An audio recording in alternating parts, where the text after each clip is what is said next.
Hello friends, स्वागत आहे तुमचं आपल्या नवीन व्हिडिओमध्ये।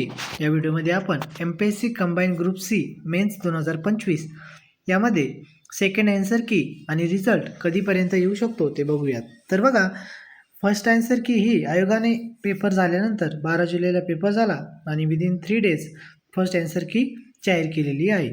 तिसऱ्या दिवशी ही आपल्याला 15 जुलैला ही आन्सर की बघायला मिळालेली। त्यानुसार तर बघा, आता राज्यसेवा आणि कंबाईन या दोघांच्या 15-15 दिवसामध्ये सेकंड आन्सर की आलेल्या होत्या, पण ती पूर्व परीक्षा होती। यामध्ये आता सेकंड आन्सर कीचा विचार करता 1 महिन्याभरात म्हणजे 15 ऑगस्ट ते 20 ऑगस्टच्या दरम्यान आपल्याला सेकंड आन्सर की म्हणजेच फायनल आन्सर की बघायला मिळू शकते आणि ती आल्यानंतर रिझल्टसुद्धा आपल्याला 1 महिन्यात म्हणजे आन्सर की आल्यानंतर पुढच्या महिन्यात 20 सप्टेंबरपर्यंत आपल्याला रिझल्ट लागल्याचा अंदाज कळू शकतो। म्हणजे 20 सप्टेंबरपर्यंत हा रिझल्ट लागू शकतो।